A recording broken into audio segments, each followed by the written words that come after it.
नमस्कार दोस्तों, स्वागत है आप सभी का आपके अपने YouTube channel first step learning with Rohit sir में। डियर स्टूडेंट्स, आज की वीडियो हमारे उन 10th क्लास स्टूडेंट्स के लिए है जो ये जानना चाहते हैं कि दो चर वाले रैखिक समीकरण युग्मों के हल कितने प्रकार के होते हैं और कैसे इनको पहचाना जाता है। वो सभी स्टूडेंट जो क्लास 10th में आ गए हैं और 10th क्लास की बहुत अच्छे से तैयारी करना चाहते हैं, तो वो स्टूडेंट्स इस वीडियो को जरूर देखें और वीडियो के अंत तक जरूर बने रहें। और वीडियो पसंद आए तो वीडियो को लाइक जरूर कर दें। अब दोस्तों इसी के साथ आगे बढ़ते हैं और जानते हैं कि समीकरण निकायों के हल क्या होते हैं, कितने प्रकार के होते हैं, कैसे इन हलों को पहचाना जाता है और किस तरह से इनकी तुलना करके हम जानते हैं कि जो ग्राफ बनाया जाता है तो ग्राफ बनाने पर किस प्रकार से उनकी रेखाएं दर्शाई जाती हैं या उनके हल जो होते हैं संगत होते हैं या असंगत होते हैं। ये सारी बातें आज हम इस वीडियो में जानने वाले हैं। सो डियर स्टूडेंट्स, तैयार हो जाइए, एक्टिव हो जाइए और पूरे फोकस के साथ वीडियो के अंत तक डटे रहिए।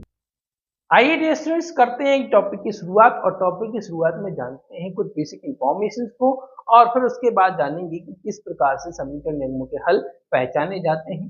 ठीक है, तो सबसे पहले हम बात करें तो भाई टॉपिक जो है हमारा टॉपिक, हम उस टॉपिक को जान लें, दो चर वाले रैखिक समीकरण। तो सबसे पहले बात करें हम चर की। तो बच्चों चर क्या होता है? जब हम मैथ्स में ए टू जेड, ए से लेकर जेड तक के किसी भी अल्फाबेट का यूज हम मैथ में करने लगे तो वही अल्फाबेट्स जो हैं हमें चर कहलाते हैं। ठीक है, क्या कहते हैं? चर कहते हैं, मीन्स इंग्लिश में वेरिएबल्स कह सकते हैं हम उन्हें। ठीक है, तो वेरिएबल्स और चर क्या होते हैं? जो ए टू जेड अल्फाबेट मैथ्स में यूज होंगे चर। वहीं पर दूसरी बात करें रैखिक समीकरण की। क्या बच्चों?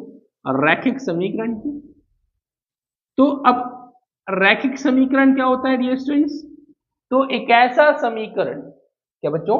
एक ऐसा समीकरण जिसकी अधिकतम घात जो है एक होती है। ठीक है, क्या होती है? अधिकतम घात एक होती है। ऐसी समीकरणों को हम रैखिक समीकरण कहते हैं। तो चर हो गया, रैखिक समीकरण हो गया।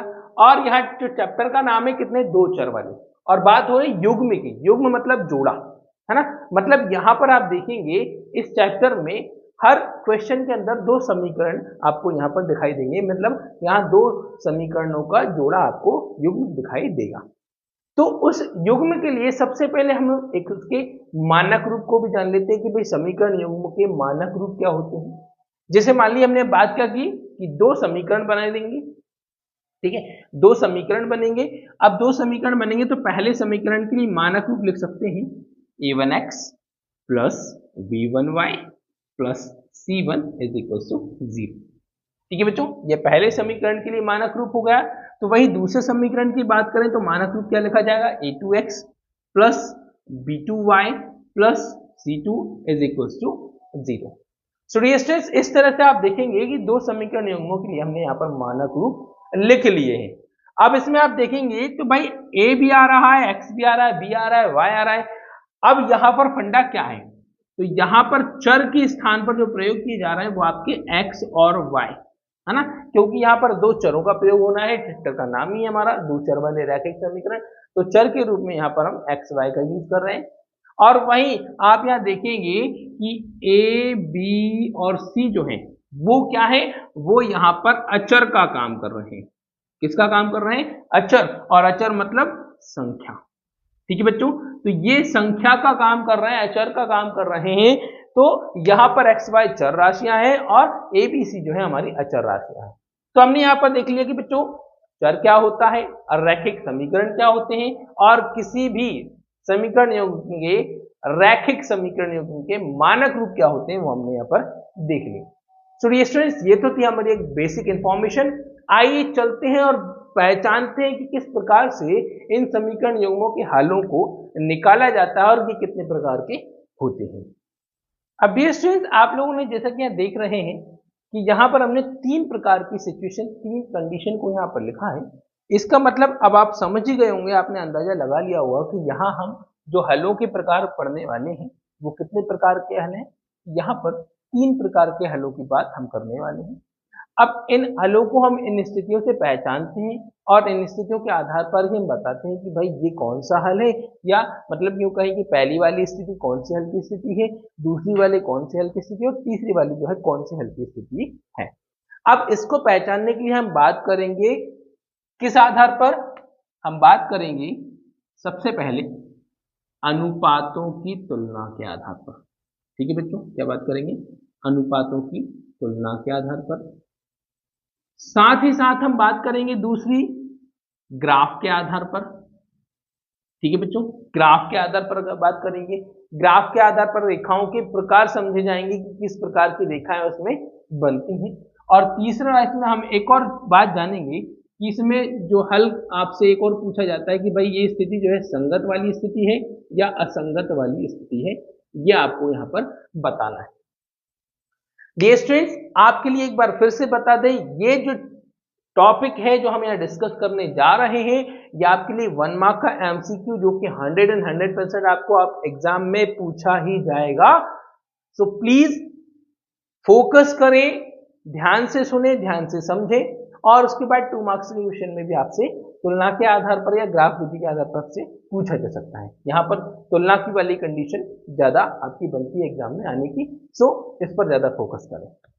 अब जैसे कि आप यहाँ पहली सिचुएशन देख रहे हैं कि A1/A2 और B1/B2 का अनुपात जो है बराबर नहीं है ना, मतलब यहाँ A1A2 B1 B2 या C1 C2 आप यहाँ लिखा देख रहे हैं, तो हमने अभी समझा था A1 B1 C1 या A2 B2 C2 ये सभी क्या है, ये अचर राशियां हैं, संख्या है।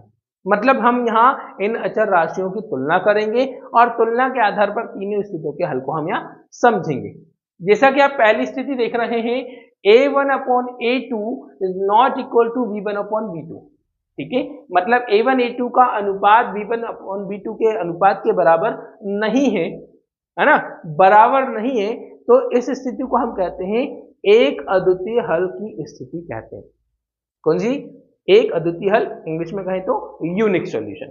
तो आप जब भी आप सवाल में अनुपातों की तुलना करेंगे और इस तरह की स्थिति बनती हुई देखें, तो आप कह देंगे इस सवाल के लिए एक अद्वितीय हल, यहां पर इस सवाल के हलों का प्रकार होगा। ठीक है बच्चों, एक अद्वितीय, और इंग्लिश में क्या कहेंगे, यूनिक हल। वहीं साथ ही साथ हम जाने ग्राफ ये विधि के अनुसार रेखाएं किस प्रकार की होंगी। क्या बच्चों, और रेखाएं किस प्रकार की होंगी, तो यहां पर रेखाएं जो बनेगी प्रतिच्छेदी रेखाएं बनेंगी। क्या बच्चों, प्रतिच्छेदी रेखाएं बनेंगी। ओके, अब प्रतिच्छेदी रेखाएं कैसे, मान लीजिए कि जब आप कोई ग्राफ बनाते हैं, इन दो समीकरण युग्मों को ग्राफ विधि के द्वारा हल करते हैं, तो आपका ये एक्स अक्ष है, ये वाई अक्ष है। अब जब हमने क्या किया कि पहले और दूसरे समीकरण से जो दो बिंदु दर्शाए और दोनों बिंदुओं को, दोनों निर्देशांकों को दर्शाया, और दर्शाने पर दोनों रेखाएं एक दूसरे को प्रतिच्छेद कर रही हैं, मतलब काट रही हैं, एक दूसरे से होकर गुजर रही हैं, तो ये स्थिति भी आपकी एक अद्वितीय हल की स्थिति कहलाती है। तो आपसे एमसीक्यूज में ये कंडीशन लिख के दे देंगे। हो सकता है आपसे पूछ लिया जाए कि भाई कौन सा हल है, ये बताइए, या आपसे पूछ सकते हैं कि भाई रेखाएं किस प्रकार की हैं, प्रतिच्छेदी रेखाएं हैं या समांतर रेखाएं, आपसे इस तरह से भी पूछ सकते हैं। या आपसे ये कह दें कि भाई बताइए कि भाई आपके पास दो समीकरण है, जैसे A1x + B1y + C1 = 0, और इसी तरह दूसरे समीकरण के लिए A2x + B2y + C2 = 0। आपके पास ये दो रेखिक समीकरण युग्म हैं, आपको बताना है एक अद्वितीय हल की स्थिति क्या है, तो आपको इन तीनों में से कौन सी स्थिति है वो पहचानना है। तो आपको कुछ भी दिया जा सकता है, ये या ये, किसी भी कंडीशन के बारे में आपसे पूछ सकते हैं। तो जब पहली स्थिति बन रही है तो आपको कह देना है एक अद्वितीय हल की स्थिति है। ठीक है, किसके आधार पर, तुलना के आधार पर। दूसरा, अगर ग्राफ की विधि के आधार पर रेखाओं का प्रकार पूछे तो किस प्रकार की रेखाएं हैं, प्रतिच्छेदी रेखाएं हैं, मतलब एक दूसरे को काटती हुई रेखाएं। और तीसरी बात अगर कहें कि भाई संगत या असंगत, ठीक है, तो भाई जब भी किसी भी समीकरण युग्म का हल अगर है, ठीक है, यहां पर जैसे कि हम कह रहे हैं एक अद्वितीय हल है, इसलिए वह संगत वाली स्थिति है। ठीक है, हल है तो संगत है और हल नहीं है तो असंगत है। ठीक है, चलिए दूसरी स्थिति को समझते हैं। सेकंड स्थिति में देख रहे हैं क्या क्या कह रहा है, A1 upon A2 is equal to V1 upon V2 is equal to C1 upon C2। मतलब यहां पर तीनों ही अनुपात कैसे हैं, समान है ना। तीनों का अनुपात समान अगर है तो इस स्थिति में तुलना के आधार पर आप कहेंगे कि भाई यहां पर तो कौन से हल हैं, अनेक हल हैं। क्या बच्चों, अनेक हल है, मीन्स मैनी सॉल्यूशन वाली कंडीशन यहाँ पर बन रही है। और अगर ग्राफ की बात करें तो ग्राफ में यहाँ पर रेखा कैसी होगी, समपाती रेखा होगी। क्या बच्चों, समपाती रेखा यहाँ पर होगी। अब समपाती रेखा क्या होती है, तो भाई जब आपने ग्राफ बनाया और ग्राफ बनाने में सारे निर्देशांक, दोनों समीकरण युग्मों के निर्देशांक जो हैं एक ही रेखा पर प्रदर्शित हो गए, ठीक है, सभी निर्देशांक जो हैं एक ही रेखा पर आ रहे हैं, तो इसका मतलब यह है कि वो समपाती रेखा है। ठीक है, तो तुलना के आधार पर होगा अनेक हल, और अनेक हल की स्थिति में रेखाएं कैसी होती है, समपाती रेखा होती है। या आपसे पूछा कि समपाती रेखा की स्थिति में कौन सा हल, तो आप कह देंगे अनेक हल। अनेक हल की स्थिति में तुलना कैसी होती है, तो तीनों अनुपात समान होते हैं। मतलब A1 upon A2 is equal to B1 upon B2 is equal to C1 upon C2। अब बात आती है संगत और असंगत की। तो हमने क्या कहा था अभी, हल है तो संगत है। यहां पर अनेक हल हैं, मतलब यह क्या है, संगत है। ठीक है, ओके। तो अद्वितीय हल था, अनेक हल, तो दोनों स्थितियां संगत वाली स्थिति हो गई। अब बात आती है भाई आखिरी तीसरी सिचुएशन की। तो यहां पर तुलना देखें, A1 upon A2 is equal to V1 upon V2 but not equal to C1 upon C2। मतलब A और B के अनुपात समान है, लेकिन C का अनुपात यहां पर समान नहीं है। इस स्थिति में हम कहेंगे कि भाई इस में यहां पर कोई हल नहीं वाली स्थिति आती है। क्या बच्चों, कौन सी स्थिति, कोई हल नहीं वाली स्थिति आती है। और ग्राफ की बात करें तो ग्राफ कैसा बनेगा भाई, रेखाएं कैसी होंगी, इसमें रेखाएं होंगी समांतर। क्या बच्चों, समांतर रेखाएं होंगी। समांतर रेखाएं मतलब वो रेखाएं जो कभी भी एक दूसरे को प्रतिच्छेद करती नहीं है। जैसे सड़क की दोनों किनारे कभी भी एक दूसरे को प्रतिच्छेद करते नहीं है। जैसे कि ये बोर्ड, इस बोर्ड के दोनों एजेस, दोनों किनारे जो है कभी भी एक दूसरे को प्रतिच्छेद नहीं करते हैं। मतलब ऐसी रेखाएं कहलाती है समांतर रेखाएं, समान अंतर वाली, समान दूरी वाली रेखाएं। ठीक है, तो यहां पर समांतर रेखाएं हैं। अब समांतर रेखाएं जैसे आपने ग्राफ दर्शाया, ग्राफ में पहले समीकरण की रेखा ये गई, दूसरे समीकरण की रेखा उसी के ठीक समांतर गई, जो कि एक दूसरे को काट नहीं रहे हैं। तो ऐसी रेखाओं को हम कहते हैं समांतर रेखाएं कहते हैं। अब बच्चों एक बार और ध्यान दीजिएगा, अगर आपसे कहा कि समांतर रेखाएं तो कौन सा हल है, तो आप कहेंगे कोई हल नहीं है। कोई हल नहीं की स्थिति क्या होती है, तो A1 upon A2 is equal to B1 upon B2 but not equal to C1 upon C2। मतलब A और B का अनुपात तो समान है, बट C का अनुपात समान नहीं है। तो इस तरह से हम जानते हैं कि भाई ये कोई हल नहीं वाली स्थिति आ जाती है। ठीक है बच्चों, अब हमने क्या पढ़ा था, अगर हल है तो संगत है। अब यहाँ हल नहीं है तो यहाँ पर हम क्या लिख देंगे, इसको असंगत वाली स्थिति लिख देंगे। ठीक है ना बच्चों, इसको हम कहेंगे असंगत है। तो ये आज हमने दो चर वाले रैखिक समीकरण युग्मों के हलों को प्रकार समझ लिया है कि किस स्थिति में कौन सा हल होता है, ग्राफ कैसा बनता है, और वो स्थिति संगत वाली होती है या असंगत वाली होती है। ठीक है, एक बार फटाफट मेरे साथ दोहराइएगा। A1 upon A2 is not equal to V1 upon V2, मतलब अनुपातों की तुलना के आधार पर एक अद्वितीय हल, ग्राफ के आधार पर प्रतिच्छेदी रेखाएं और संगत हल हुआ। दूसरी स्थिति क्या है, A1 upon A2 is equal to V1 upon V2 और equal to C1 upon C2। इसको हम कहेंगे अनेक हल की स्थिति, ग्राफ के आधार पर समपाती रेखाएं, और ये भी संगत होगा। तो वही तीसरी स्थिति की बात करें, A1 upon A2 is equal to V1 upon V2 but not equal to C1 upon C2। मतलब कोई हल नहीं, नो सॉल्यूशन। मतलब रेखाएं कैसी होंगी, समांतर रेखाएं होंगी, और हल नहीं है इसलिए संगत नहीं होगा, क्या होगा, असंगत होगा।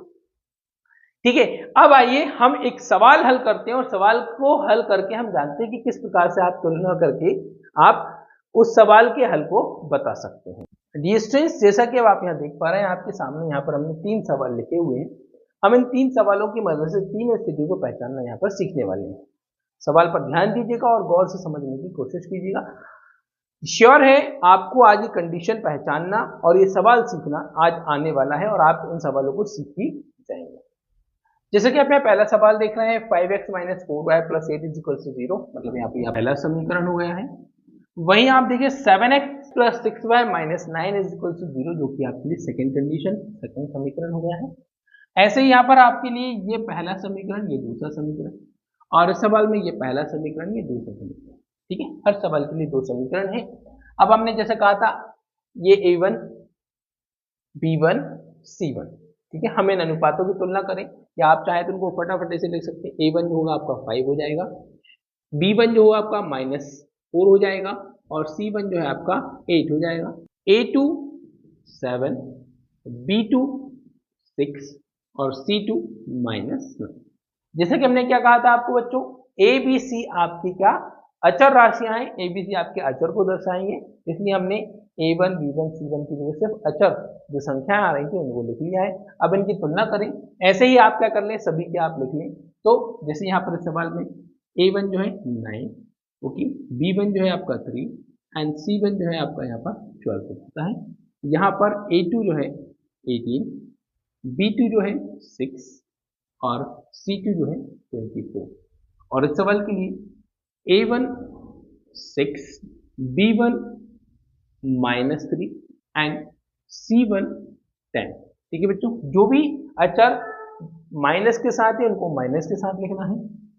फिर A2 जो है 2, B2 गुणांक कोई नहीं है मतलब -1 एंड C2 9। ठीक है, सभी को अनुपातों में लिख लीजिएगा। 5/7 -4/6 8/9। यहाँ पर सभी को अनुपातों में लिख लीजिएगा। 9/18 3/6 12/24। यहाँ इन सभी को अनुपातों में लिख लेते हैं। 6/2 -3/-1 एंड 10/9। तो हमने क्या किया, सभी अचर राशियों को उनके अनुपात में लिख ली है। अब हम इन अनुपातों की तुलना कर लेते हैं। तुलना करें तो तुलना करने के लिए आपको क्या करना होगा, अनुपातों को उनके निम्नतम रूप में लिखना होगा। ठीक है बच्चों, तो सबसे पहले ध्यान दीजिएगा, ये देखिएगा कि जो भी अनुपात है क्या वो अपने निम्नतम रूप में है। जैसे कि 5/7, अब कैसे पहचानेंगे निम्नतम रूप में, तो भाई क्या कोई ऐसी संख्या है ये जो इन दोनों को भाग दे सके। तो 5/7 को ऐसी कोई संख्या नहीं है जो भाग दे सके, मतलब 5/7 अपने निम्नतम रूप में है। ठीक है, -4/6, 4/6 को भाग दिया सकता है, 2 दूनी 4, 2 तिया 6। तो यहाँ पर तुलना करने पर, ठीक है, निम्नतम रूप में दर्शाने पर, अब इनकी तुलना करते हैं तो -2/3। ठीक है, पहले हम इन दोनों ही अनुपात के बीच देख लें क्या ये दोनों अनुपात समान है। तो आप देखेंगे तो यहाँ पर ये अनुपात समान नहीं है। अब जब यही समान नहीं है तो आपको तीसरा अनुपात देखने की जरूरत नहीं है, मतलब आपकी यहाँ पर स्थिति बन रही है A1/A2 not equal to B1/B2। ठीक है, कौन सी वाली स्थिति बन रही है, A1/A2 बराबर नहीं है B1/B2 के। ठीक है, ओके, पहले हम अनुपातों की बात करें फिर हम हल लिखेंगे उनके सभी के। यहां पर तुलना करें तो पहले निम्नतम रूप में 9 एकम 9, 9 दूनी 18, 3 एकम 3, 3 दूनी 6, 12 एकम 12, 12 दूनी 24। सभी के अनुपात क्या आ गए, 1/2, 1/2, 1/2। मतलब यहाँ पर सभी अनुपात कैसे हैं, समान है। और समान है तो इसका मतलब यहाँ पर स्थिति बन रही है A1/A2 बराबर B1/B2 बराबर C1/C2। ठीक है, यहाँ पर A, B, C तीनों ही अनुपात समान है। चलिए तीसरे सवाल को देखते हैं। 2 एकम 2, 2 तिया 6, माइनस से माइनस कैंसिल, यहाँ पर 3 आया, यहाँ पर भी 3 आया, चाहे तो बटे में 1 लिख सकते हैं। ठीक है, यहाँ ये किसी भी संख्या से भाग नहीं जाते हैं तो इसको आप क्या लिख लेंगे, 10/9 लिख लेंगे। अब आप यहाँ देखें तो यहाँ पहले और दूसरे A और B के अनुपात समान है लेकिन C के अनुपात समान नहीं है। तो आपकी यहाँ पर स्थिति क्या बन रही है, A1/A2 बराबर B1/B2 बराबर नहीं है C1/C2। सो डियर स्टूडेंट्स, आपके सामने तीनों ही सिचुएशन यहाँ पर हमने लिख ली है। तो हमने देखा जहां पर A और B के अनुपात समान नहीं होते वहां पर कौन सा हल होता है, वहां पर एक अद्वितीय हल होता है। ठीक है, अब जब भी आपसे सवाल में पूछा गया है कि भाई तुलना करके बताइए कि किस प्रकार का हल है और आपने तुलना की और इस प्रकार की स्थिति बन रही है, तो आप कह देंगे कि अद्वितीय हल है। अगर आपसे पूछा गया भाई रेखा का प्रकार बताइए, ठीक है, ग्राफीय विधि के आधार पर रेखाओं के प्रकार बताइए, तो रेखा आप यहां पर बोल देंगे कौन सी, यहां पर प्रतिच्छेदी रेखा होगी, ठीक है, कैसी रेखा होगी, प्रतिच्छेदी रेखाएं यहां पर होगी, ठीक है। और अगर आपसे पूछा जाए कि भाई संगत है या असंगत, तो आप उसे लिख देंगे संगत, क्योंकि हल है इसलिए संगत है। तो तीनों में से कोई सी भी स्थिति आपसे पूछे कि भाई हल कौन सा प्रकार है, तो एक अद्वितीय हल की स्थिति है। रेखाएं किस प्रकार की हैं, तो प्रतिच्छेदी रेखाएं हैं। और संगत है या असंगत है, तो संगत है, हल है इसलिए संगत। दूसरा सवाल देखिए, तीनों ही अनुपात समान है। अनुपात समान होने का मतलब हल का प्रकार अगर आपसे पेपर में पूछ लिया गया तो आप बोल देंगे भाई कौन सा हल है, अनेक हल की स्थिति है। किस प्रकार का हल है, अनेक हल है। अगर आपसे पेपर में एग्जामिनर ने पूछ लिया कि भाई ग्राफ कैसा बनेगा, ग्राफ में रेखाएं किसी प्रदर्शित होंगी, तो आप कह देंगे भाई यहाँ पर संपाती रेखाएं होती हैं। कैसी होती है, संपाती रेखा होती है। और अगर संगत असंगत पूछा तो हल है तो भाई संगत है, ठीक है, बिल्कुल दिमाग में बिठा लीजिए, हल है मतलब संगत है, हल नहीं है मतलब असंगत है। तीसरी स्थिति आप फाइनल वही बचती है कि भाई यहाँ पर ए और बी का अनुपात समान है बट सी का अनुपात समान नहीं है, मतलब हल किस प्रकार का है, तो कोई हल नहीं की स्थिति, ठीक है बच्चों, कोई हल नहीं वाली स्थिति है। ग्राफ किस प्रकार का बनेगा, ग्राफ पर रेखाएं कैसी होंगी, तो आप बोल देंगे भाई यहाँ पर समांतर रेखाएं होंगी। कौन सी होंगी, समांतर रेखाएं होंगी। और अगर आपसे पूछ ली जाए तीसरी प्रकार की बात कि भाई संगत है या असंगत, हल नहीं है मतलब असंगत है, ठीक है बच्चों। तो यहां पर हमने अब सवाल के माध्यम से भी हमने एक साथ तीनों स्थितियों को समझ लिया है और हमने ये भी जान लिया कि किस प्रकार से हमको एग्जाम में सवाल हल करना है या एमसीक्यूज में किस तरह से आपको तुलना करके फटाफट क्वेश्चन आंसर दे देना है। सो डियर स्टूडेंट्स, ये तो थी हमारे दो चर वाले रैखिक समीकरण युग्मों के हलों के प्रकार की वीडियो। और वीडियो पसंद आई हो तो वीडियो को लाइक करें, चैनल को सब्सक्राइब करना ना भूलें और कमेंट करके जरूर बताएं कि आपको वीडियो कैसी लगी। इसी के साथ मिलते हैं अगले वीडियो में अगले नए टॉपिक के साथ। तब तक के लिए वंदे मातरम, जय हिंद, जय भारत।